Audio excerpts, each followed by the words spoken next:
My name is Bella Hardy. I am a folk singer. My name's Finlay Napier. I'm a folk singer, songwriter.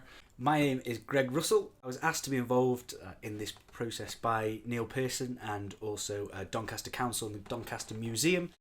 It's kind of an amazing archive that's been collected in Doncaster, the Doncaster 1914 to 1918 project.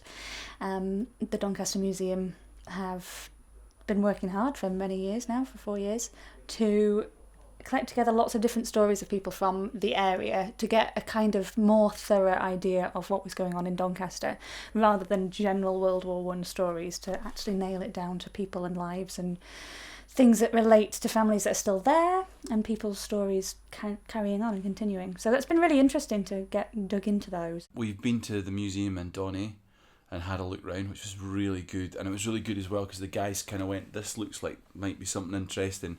But even just like seeing the pictures and all that kind of stuff, I think is really good. But the articles, like you can usually pull quite a lot out of articles.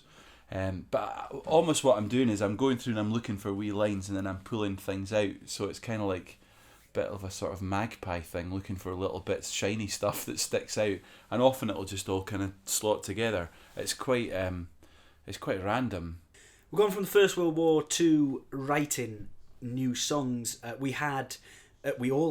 the artists in it had an archive day in which we were taken around Doncaster Museum and also Cusworth Hall and looked at their archives and their exhibits. They are archives and exhibits about the First World War, more specifically about people from South Yorkshire and Doncaster. Well, there was a title on one of the boards at the museum that was The Bells of the Brickfield, and I thought, well, that's a song title without even doing any work, which is very useful.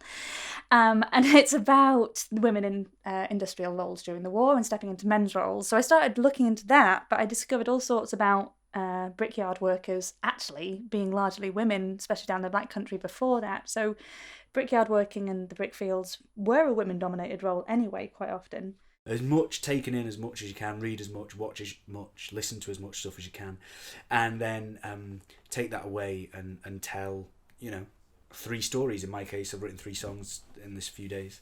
3 stories, and those stories has range from a load of topics. Some are very specific and some are a little bit more broad. When Vic got home, he didn't like thunder because of the guns of war. Bullets flying through the sky over massive man-made trenches. Soldiers dropping just like flies in the mud